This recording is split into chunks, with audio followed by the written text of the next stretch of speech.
Faith, Fiction, and Folklore, or the Try-Up podcast, where we try not to F things up. And today we are going to talk about John Lennox talking to Jordan Peterson about Christianity. And today we got Gary and Cody with us. How you guys doing? Fantastic, sir. Good. All is well, my friend. Heck yeah, let's get into this. Yeah, before we begin, a bad intro says, you know, the church in Thessalonians where St. Paul wrote the epistles still exists, right? I want to visit that church in Thessalonica. That would be awesome. Let's all go. That would be great. We need money first, but that'd be great. So, Oh. Okay, sorry. All right. Dadgum, I forgot to switch over the screen. Anyway, okay, so we are beginning with the Oxford mathematician confronts Jordan Peterson on Christ. Who's John Lennox?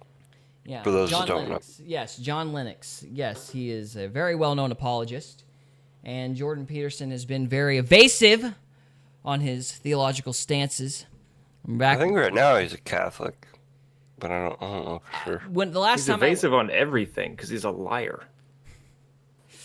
Explore that, Cody. What do you mean?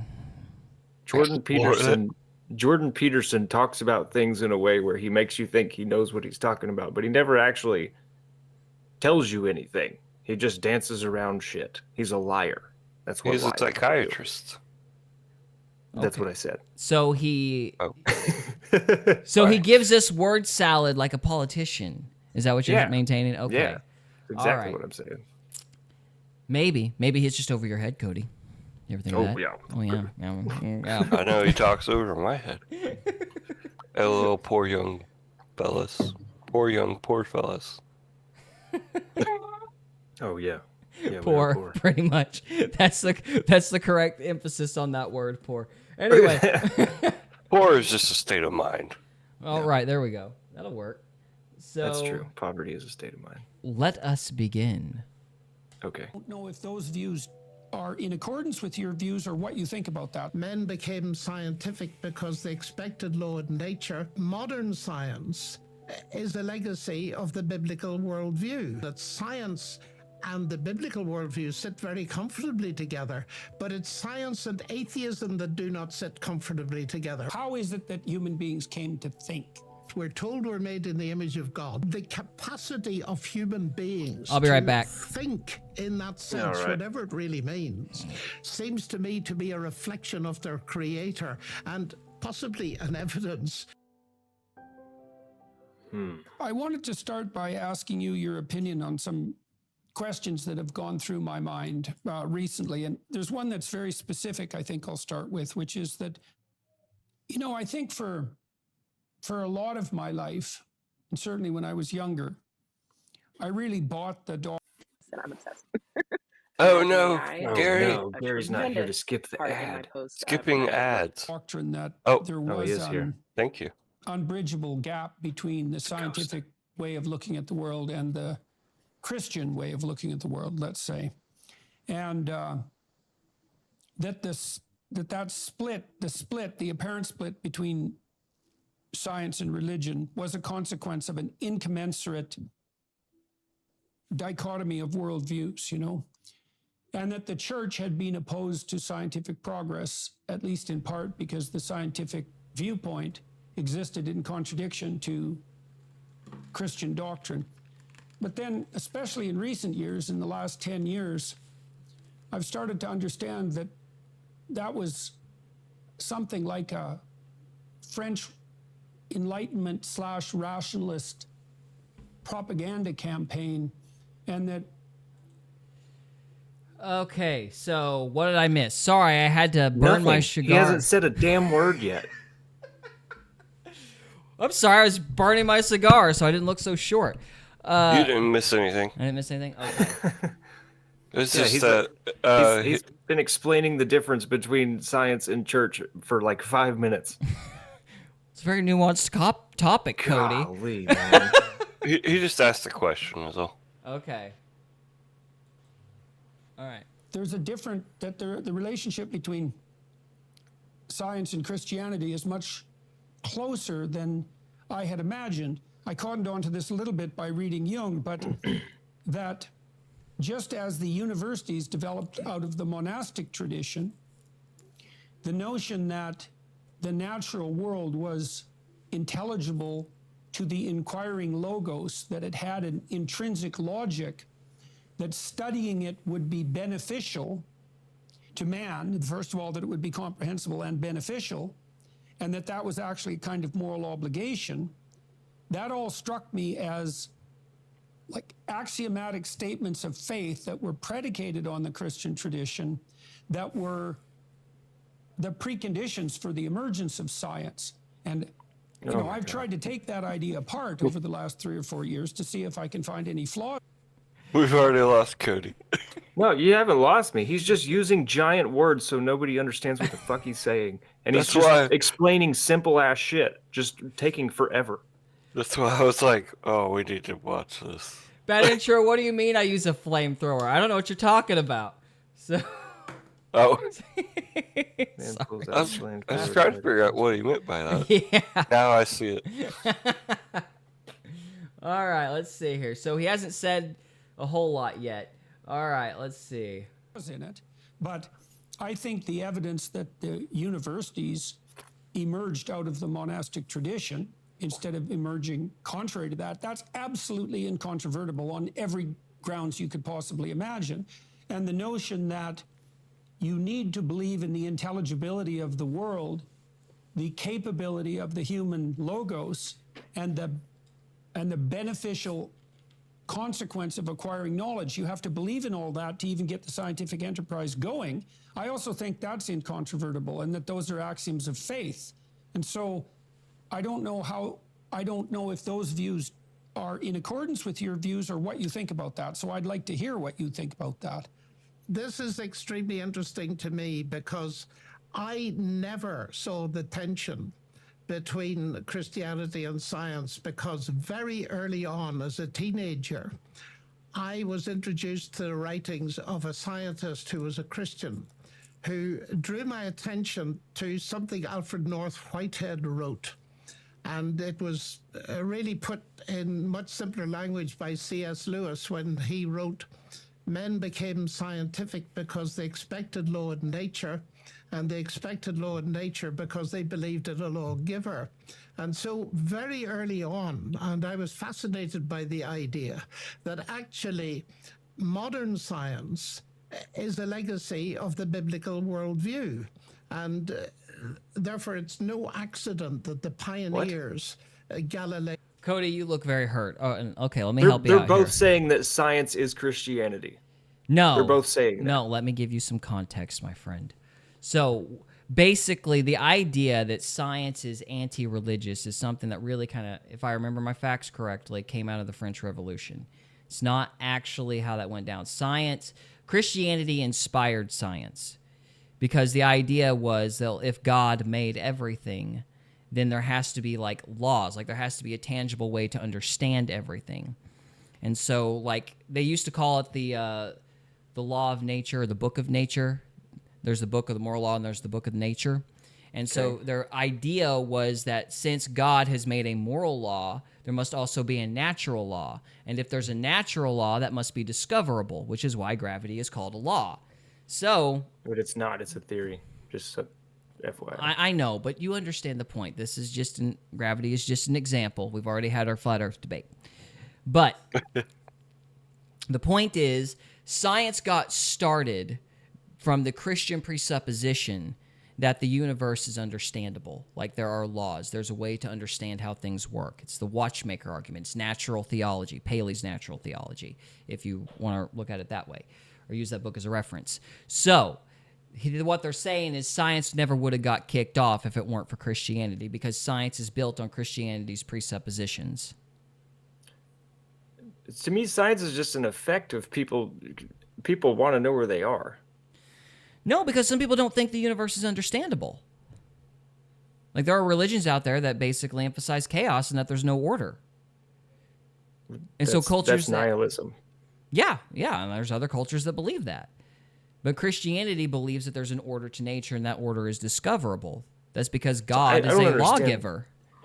What are they arguing? Like, what is their They're point here? refuting the French Revolution claim that science and religion are at odds. Like the most pop culture reference would be like, you have to believe in evolution, and if you don't believe in evolution, then you don't believe in science. You know what I mean? It's like, well, evolution disproves Christianity. That, like, those kinds of mentalities, you might say. Yeah, I just feel like it's a pointless argument. I guess. Well, a lot of people still believe that, if you're religious, you're dumb.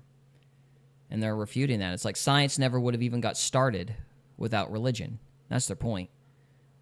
Huh. Okay. So, that's all they're saying. Kepler, Newton, Maxwell, and so on were believers in God. And as you pointed out, it underpins the tradition that lies behind the great universities of the world, that the doctrine of creation was actually the belief, the underlying presupposition that allowed people to do science. So I've come over my life to the conclusion that science and the biblical worldview sit very comfortably together, but it's science and atheism that do not sit comfortably together. Wow. What an eye-opening discussion between Jordan Peterson and John Lennox. I'm sorry, who's this? Okay, this must be Divinity of Jesus, the channel, I suppose. So he's going to give his commentary on this too, I presume? Mr. Trevor? Trevor? Apologies, what? The YouTuber is talking. Do we want to listen to him talk, or do we want to go on? It's just commentary, so you can skip him or not. Okay. If you guys want to watch Divinity of Jesus' commentary, go to the YouTube channel Divinity of Jesus. It is there. And we're going to go on to the next quote from Peterson, or when Peterson starts to talk again. All right. Let's see here.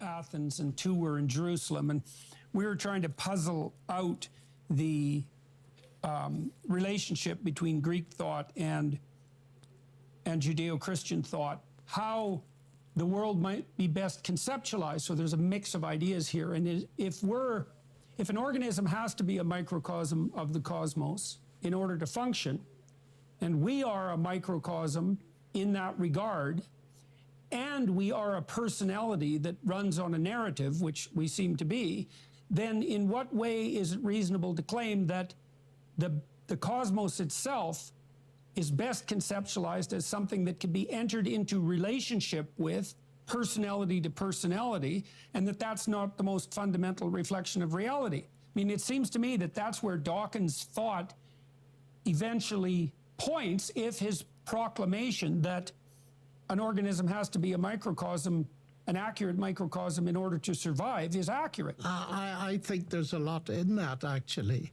And I recall listening to you give a very interesting lecture on Genesis 1. And when you came to the statement that human beings are made in the image of God, you paused and you pointed out that this was the cornerstone of our civilization. And I agree with that entirely. I think that what Dawkins is saying actually points in the exact opposite direction to what his worldview is, which is atheism, of course.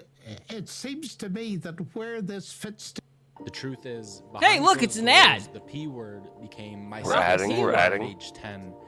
together best is first in the fact that we can do science, in the sense that there is a rational intelligibility to the universe, which is the foundation of modern science and is a legacy of the biblical worldview. So that the mathematical describability, Einstein talked about, he couldn't imagine any genuine scientist without faith in that. It's the axiom for doing science is to believe the universe is intelligible. But if you ask for the rationale behind that, why do we believe the universe is intelligible? It bears the imprint of a creator. And I see that at the level of mathematics, in its capacity to, at least in part, give us a handle on what's out there. And also in biology, where we have at the heart of every living cell the longest word we've ever found, the genetic code. And all of that leads me to formulate it as follows, that we live in a word-based universe. And that's the key of the Logos for me. Peterson brings up such a All right, let's see if we can break that down a little bit. So, Dawkins is saying that every cell or every microorganism is in some measure reminiscent of the universe. I don't know if I agree with that. That seems like a categorical issue. But Are we gonna get in I'm not trouble really sure for what the his P point- word? no, we're not going to get in trouble. That's why they said the P word, because, algorithm. So,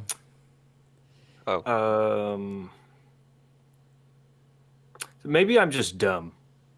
I think I'm just dumb. But this seems like the most pointless, useless conversation, just smelling each other's farts. Like, oh, I know big words. Oh, I also know big words. I was addicted to benzodiazepines. Like, it's just so ignorant. Like, what is the point in this conversation? well, I think part of the issue is you don't know the nomenclature. But, Yeah, I'm retarded. What, no, what's it's the just they point? use Like, their own terms. The point is, Dawkins is saying that. Let me see if I can try to, because I was having a hard time following what Jordan Peterson was saying Dawkins' position was.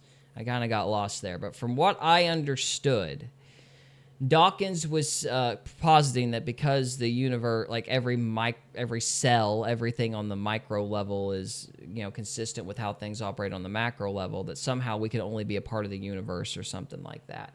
And he was kind of making this appeal to like a chaotic universe, To refute that for myself, I would say, if that's really what he was saying, that's like a categorical error. It's like arbitrarily, because we're made of atoms, atoms look like planets, therefore everything in the universe is inherently the same, which is dumb because there's other aspects to planets than just orbiting. It's like arbitrarily deciding what similarities you're going to emphasize. Like, it's the problem with the tree of life, for example. Okay. Yeah. Like they say that everything came from a common ancestor because they're pointing to similarities in bones. But you can also point to other similarities in those bones to make completely different family trees. Like the way they categorize stuff in the fossil record is totally arbitrary. That's one of the problems with it. So in the same way, Dawkins is basically arbitrarily taking similarities between like cells and atoms and applying them to the universe on the macro level, and then therefore somehow making the inference that the universe is chaotic or that we are all just like a part of the universe in some fundamental way. That's what I thought Peterson was saying. Basically what Lennox's rebuttal was that, well, all those things are still based on DNA and code, and there are laws that dictate how planets orbit and how, atoms, how the electron rotates around the protons and the neutrons. Like, there's still laws governing everything, and there's still language governing everything. And so we are a universe based on order, not chaos. Does that make sense? Mm-hmm. That's what I heard. I don't know if that's actually what was said, but that's what I heard. So. okay. Yeah. Oh, we're going to skip because we don't want to react to Divinity of Jesus' reaction necessarily. I feel like that would be rude. Okay. Science emerged in the Judeo-Christian context and no other place, is that the universe is intrinsically intelligible. But there's another axiom too, which is that the honest investigation of that intelligibility will be good. It's easy and even rational, it might be easy and even rational to take the Frankenstein monster view of the investigation of the world and to say, well, even if the cosmos is intelligible, that doesn't mean that all... Sorry. Bad intro says, Gary, you're going to have an awesome Orthodox beard one day. You should have seen me a year ago. I did have a giant Orthodox beard. It was like great. it was like way down his chest and everything. It was great. What else did he say here? He said, for some people, listening to the greatest mathematician came to Christ could be the tipping point for someone to become a believer. I agree. Yeah, like if you destroy this idea that religion is just for the ignorant, then a lot of people lose their reasons to doubt. So I completely agree with that. So. All right. Okay. What's the problem? Oh, there's no problem. I don't know. Like this whole like arguing these arguing these things, like Jesus didn't argue with people. Jesus set a good example, and people followed Yeah. him. You know, and it's like, so like arguing this, it's like, would you guys just shut up? It's like literally nobody cares. Just be good people, and people will be like, "Oh, he's great. I wonder what he thinks." Like, I don't know. I think there's I a don't lot know. of people that, you know, because they don't believe that there's a God, they don't believe morality is real. So being a good person doesn't mean anything to somebody. Before I finish that thought, I want to read what Bad Intro said. At the moment, you look like a disgruntled, excommunicated Greek parishioner. LOL. Thank you. Thank you. I appreciate that. So, anyway, no, there's a lot of justification that since there is no God, there is no moral law. And so people, like, say you put your boot, like you beat somebody in a fight and you put your boot on their neck and then you let them go. Well, in the mind of somebody who's rejected God and objective morality, you're not being merciful to that person. You're showing weakness. And so they'll just get up and kill you. Like, if you abandon objective morality, people don't recognize goodness when it happens. Does that make sense? So they're arguing this is trying to stop people from being nihilistic. Yeah, like this is a way that you can stop from being nihilistic. You can, you know, accept that What there is is nihilism? order. Huh? Think it works though? Like, you think they actually change people's minds with these conversations? Yes, I do. I don't think it works for everybody because people have different reasons for why they doubt. Like, this is one of the points that we should have brought up in the previous episode. Like, miracles. Well, we did bring it up, kind of. You know how the Pharisees wanted to kill Lazarus when Lazarus was clearly risen from the dead? There are some people who are just like that. They don't care what the evidence is, and if they see a miracle, they're going to discount it because, you know, it doesn't fit with their worldview. They want to do what they They don't want want to to do. see it. Yeah. For those with eyes to see. Yeah, and so for that bunch, this isn't going to matter because it doesn't Right. matter what truth is. But there are people that are taught, you know, these lies that, you know, if you're religious, you're stupid.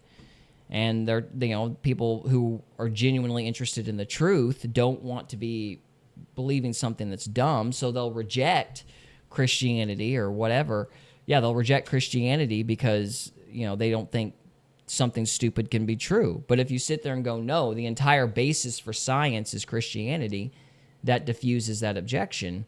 And the people that are actually pursuing the truth will be more open to it. But you have to get past some of these, objections, basically. And so I do think it's important. But it depends on the motivations, like the ultimate motivations of the person. Some people don't care. Some people just want to do what they want to do, and they'll cling to anything that makes that work. So, but that's also why I think apologetic arguments are so important, because one of the best ways to get through to people is to destroy their pretense.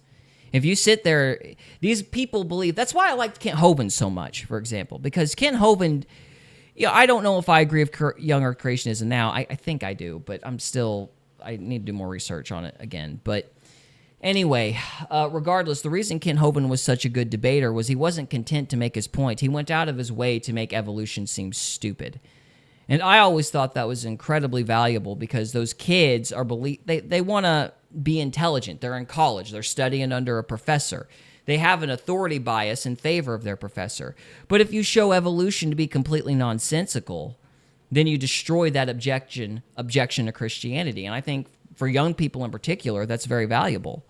So there are a lot of instances where this is quite important because you have to destroy those presuppositions. And if you show the quote-unquote science to be nonsensical, then you're defeating a pretense. And sometimes that's enough to make people see the truth. Maybe, yeah. Yeah. So Young Earth. That's one tick mark towards orthodoxy, Gary. you keep trying to woo me, man. I don't know what to tell you. Keep trying, I guess. All right, here we go. Investigation into it is intrinsically good, or that it would bear good fruit. Now, you have to believe that the truth will set you free in order to be a scientist, because if you believed that the truth had no bearing on human flourishing, let's say, then the whole enterprise would be pointless. We are required to explore, investigate, and communicate about everything as deeply as possible. The trials of Christ are the most extreme trials that can be imagined. And I mean that literally. That's partly why the story has such potency, right? It's the worst possible sequence of events that could happen to the least possibly deserving person. And that's injunction to accept all of the terrible catastrophes of life full on in this supposition that doing so. Listen up. Hey, look, another What if you ad. had the power to create stunning visuals, logos, One day graphics, we'll and add up ads to that all demand- these ads. So Yeah. is the manner in which life most abundant could reveal itself. I don't think you do that without an intrinsic belief that it's something like human beings are made in the image of God. Okay, I'm going to defend you a little bit, Cody. I think one of the reasons this is so hard to follow is there are some cuts to what he's saying. Yeah, it's definitely edited. Yeah, so I Yeah. think that might be why you're having a hard time tracking on some of this. I don't think that's it. Oh, I think you're smarter than you think you are. I think you could understand this easily. You just got to know some of the terminology, and then you'll get it. But I just feel like a lot of the stuff he's saying is just dead air. It's just like he's using words he doesn't have to. You know, he's like over explaining himself, and I find it detestable and annoying. oh, detestable's interesting. I mean, maybe a bad habit, maybe, but why I mean, I detestable? find Jordan Peterson detestable already. So Maybe you're a little biased then. Maybe you're coming into this a little hostile. You think? yeah. It's a good movie, but don't watch it. Oh man. I can't see any escape from that rationale. It depends that we are committed to the pursuit of truth. Bad intro's got one for you, Cody. Is it your cam or is steam coming out of your ears, Cody? I can hear Peterson and your frustration simultaneously. He just irritates me to no end, man. Otherwise, as you say, science is absolutely no point. I happen to believe that truth, of course, is not simply propositional truth, but ultimately truth is a person. And that is the very deep claim. I am the way, the truth, and the life. And it's interesting there that Jesus wasn't merely saying, I say true things. This goes much deeper. I am the truth. And if we set up a sequence of questions about anything, what is the truth about the atom? Well, you can split it into elementary particles. What is the truth about those? I believe this claim is so big that it's actually saying that at the end of the backward sequence of questions, Jesus Christ will say, I am the truth. And of course, that resonates with what you were studying in Exodus so interestingly. I am is the fundamental proposition about the nature of God. Peterson and Lennox dive into a powerful truth. Okay. Before we go on, I think Bad Intro's got something very interesting that we should read. So, Yeah. well, Peterson, is trying to understand the paradigm of Christ through his intellectualism, let's say. You need to remember he's outside the church, and for him, making this decision is not a light one. He turns to over-intellectual understanding weighing his soul. Does that make sense? He's using all this psychology and all this terminology because he's trying to understand the concepts of Christianity, and he's trying to decide whether or not they're true. I think that's a very good point. There is zero denial, though, that non-Christian Peterson has led a lot of people to Christ. That is true. Well, that's alleged. Oh, no, I disagree. I like, for example, his 12-part lecture series on Genesis, I thought was very good. I thought that's Did he been... lead you to God? No, I was already a Christian. But Okay, so how can you just say that? because a lot of people say it, I guess. I mean, you could assume that everybody on the internet's lying. There's been a lot of people that watched that series that were not Christian. That He's been part of the movement to return to tradition, and that's a good thing. yeah. Like, for whatever his flaws may or may not be, that there needed to be like this backlash against this acceptance of all these liberal presuppositions and such. Isn't tradition what Jesus argued against? I mean tradition as in like Christianity, as in, the old time religion, let's say, But Yeah, Yeah. like going back before the 90s and the 80s where they were telling you to smoke crack, drink beer, have, promiscuous sex and all this and that. say that The in world we church? grew up in. No, I'm saying that the people who have What? been watching Peterson have been inundated with a bunch of bad messaging towards hedonism, and Peterson is one of the people that's helped bring them out of that by appealing to tradition. No, because when people get in groups and like when people start disagreeing with him, they just stop listening to them. Yes. What do you mean? Like he's not going to influence any of his constituents, I guess what you want to call them, right? Because whenever he starts disagreeing with them, they're going to stop listening to him. I don't know about that. I mean, I disagreed That's with him how when it he was works. so wishy-washy about his belief in God, but I still listened to him after that, even though I didn't agree with him. Okay. Yeah, I don't think people are going to, discount him just because they disagree with him. I mean, I don't know anybody I agree with 100% on anything, ever. Right. Sure. So, I mean, it takes a little more than that, to get somebody to not listen to you. It's easy. You just say I agree. There you That's go. called lying, Trevor. Yeah. It's not lying. Well, I guarantee you I've said things that you don't agree with. Like Brandon Biggs might be a real prophet, maybe, possibly, Oh, potentially. hey, bad intro. He said, I've met several converts in 2 churches that came from Jordan. Well, there you go. So I'm wrong. Legitimate. Well, there you go. Legitimate converts. I don't know what that means. Means they really believed it. What? So, Okay. yeah. But I'll no, again ask what church Jesus would go to. the rattlesnake one. Yeah, the rattlesnake one. Well, he would step on that one.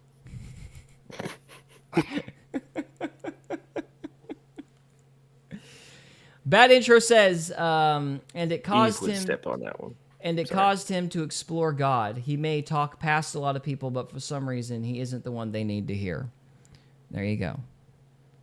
So a lot of people relate to what he's saying, and some people don't. It's just how it goes. I like him biscuits and mustard. Science itself rests on the belief that the universe is Or intelligible put gas in it. and that pursuing It ain't knowledge got no is gas good. in it. Chicken points. But where does Oh, that idea right. come from? Christianity provides the answer. Genesis states that creation is Critical thinking and exploration, and you're making ethical decisions at every choice point. So you have to figure out which data points constitute outliers, because maybe there was a measurement error, for example, while you were sampling that particular behavior, and you have to tilt the statistical investigation to some degree against the outcome that you're hoping for to make sure that you don't fool yourself. And it's saturated with ethical decisions.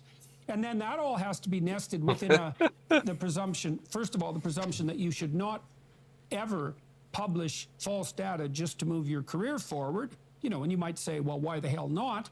And also that you are required on ethical grounds to let go of your tyrannical presuppositions if the data reveals that what you're clinging to for your own psychological reasons is wrong.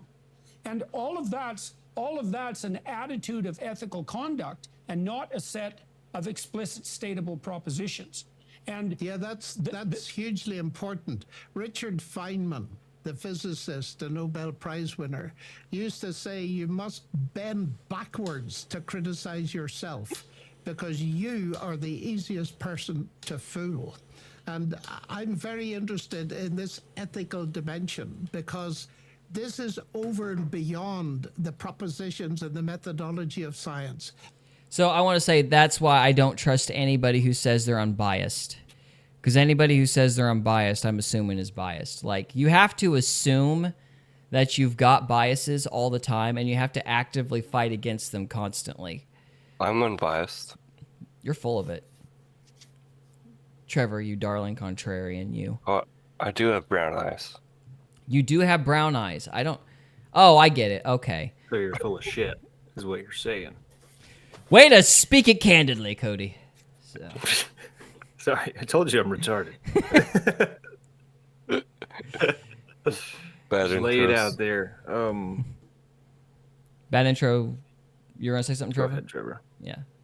Bro, if you think Jordan Peterson is hard to understand, try reading Saint Ignatius. Ignatius, one of the first bishops appointed by the Apostle St. John. I will read a sentence and think about it for 30 minutes. The earliest church fathers were way too smart. They made us modern normies look like potatoes. I'm a potato. He also says I'm biased as heck. And Bad Intro I mean, says I'm if you do not clearly stand for biased. something, you stand for nothing. So, I'm clearly biased. I mean, Oh, yeah. you can see it all over my face. well, we all are. I'm very biased. That's why you're able to razz me so much. You get me so mad. So, yeah. So, Yeah. oh, I was on the comment of the church fathers. I remember one of the things I thought whenever I was reading the Federalist Papers, it's like this was written for like drunk corn farmers in taverns, and we study them in college. Right. We're not that the bright. education system has just absolutely destroyed us. Yeah, pretty much. Yeah. All right. Do we have time to keep Yeah, going, or Like we the done? 1611 King James. Have you ever read that or like tried to? I haven't. I've just I read the can't regular read. King James. So Dude, it's insane. It's like, what does this say? Everyone with a bicycle parcel delivery man mustache is most certainly biased. oh, Parcel delivery man mustache? Fuck you, buddy. It's a sweet mustache. oh, that was harsh. Oh,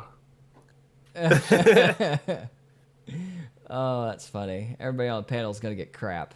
That's hilarious. All right, we're gonna keep going here. Oh, to answer your going. question, Trevor, we got about 2 minutes before we're at the 30-minute mark. So yeah, we got more time. oh, okay. Yep. I think it was Einstein who said, you may I'll talk be right back. about the ethical foundations of science, but you cannot talk about the scientific Cue the foundations ad. of ethics.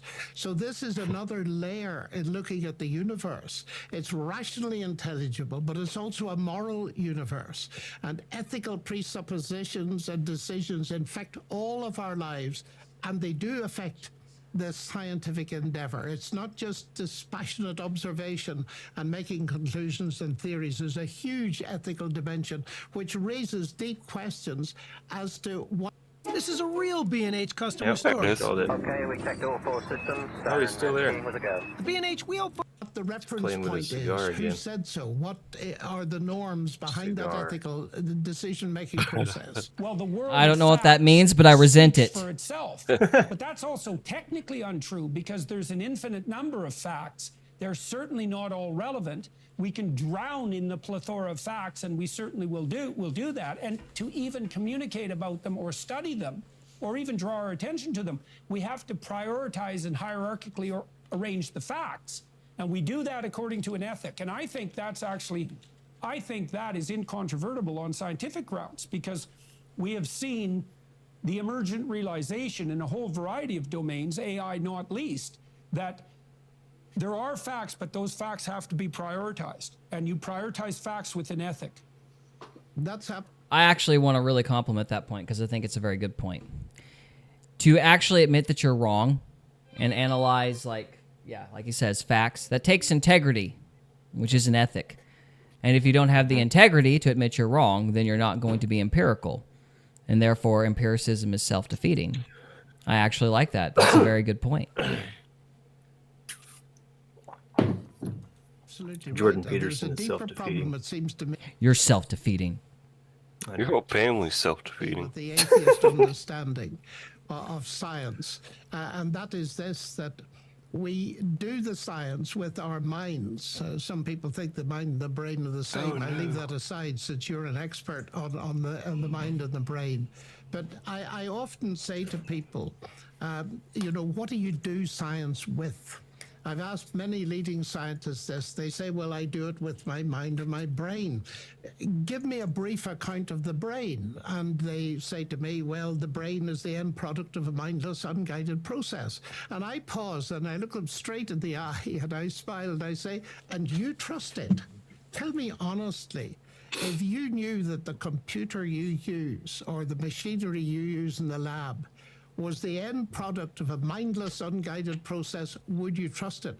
And the interesting thing, I've done a lot of experiments with this little story. I have always got the answer, no, I would not. So I say, you have a problem. In other words, your atheism is undermining the very rationality you use, not only to do science, but to construct any argument whatsoever. It's not only shooting itself in the foot, it's worse, it's shooting itself in the brain. Let me ask you about something you said earlier about Revelation. So I've also been... All right, this is the last question, then we'll go on. In the, what would you call it? The anthropological psychology of the development of thought. That's a good way of thinking about it, is that how is it that human beings came to think?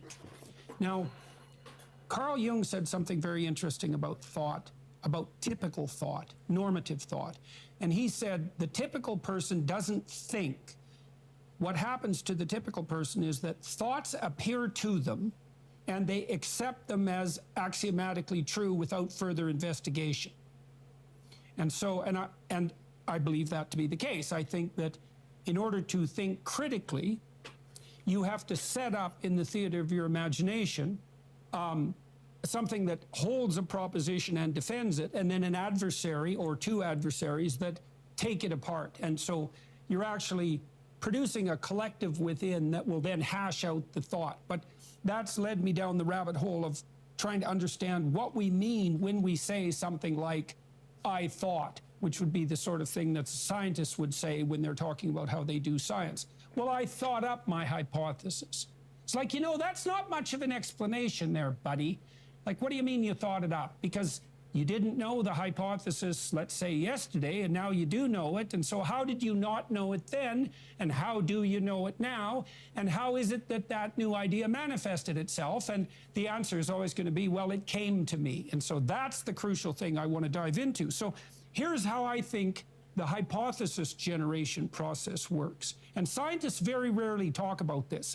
They talk about the observable data, but they don't talk about the mechanism by which the investigative question was formulated. And that's a huge lacunae, right? That's a huge domain of unconsciousness.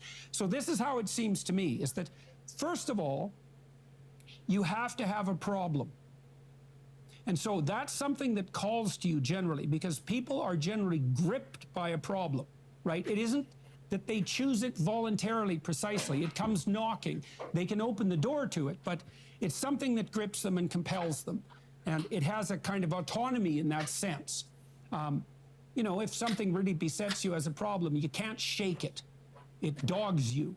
And that seems like a kind of autonomy on the part of the problem. And also, there's a million problems that could beset you, but some stand out against the background, right? I think that's equivalent to the burning bush, by the way. Anyway, so you have a problem, and you're searching humbly for a solution. And humbly, because you have to admit that you have a problem, and you have to admit that you don't know the answer.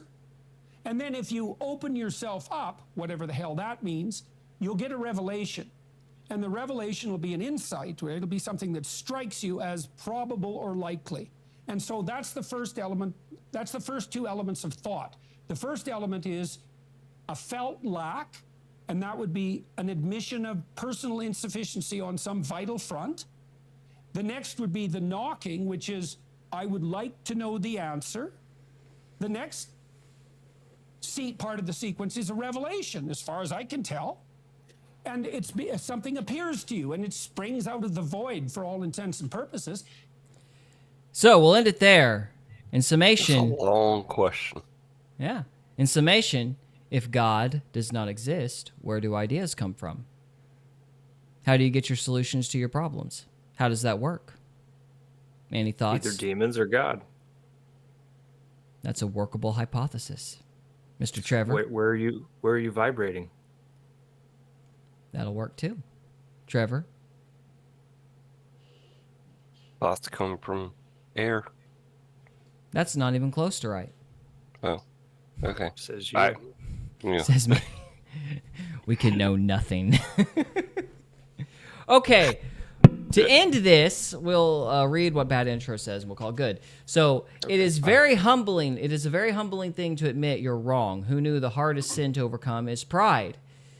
Turtle Chief says, agreed. Bad Intro says, yeah, what he is basically saying in a million words is that atheists borrow their object morality from Christians because without it is only subjective and has no structure. And then finally, poor Peterson, never going to get a ticket sale from Cody for his convention talks. LOL. Never. Not once. Yeah. People Well, pay like $2,000 to shake that guy's hand. Are you serious? Crazy, you know? If you got the money, Why? Like, why do you care so much? Like, I don't know. It's weird to me. people want hope, man. People Like want a reason, idolization or something because he uses big, dumb words. or maybe people need a reason Oh, to well, believe. he hooked on benzos, and he has a book about his grandma and his weird dreams about her.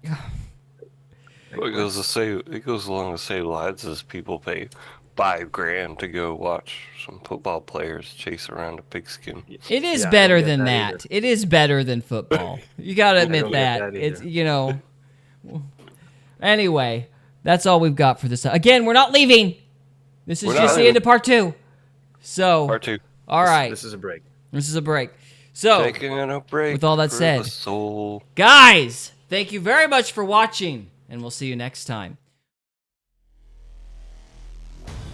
We hope you enjoyed this episode of Faith, Fiction, and Folklore. If you did, we would love it if you would subscribe to us on YouTube or follow us on Rumble. We can also be found on X, Instagram, and Facebook. And we are available on Spotify, Apple Podcasts, Amazon Music, and iHeartRadio. Thank you again very much for listening, and we'll see you next time.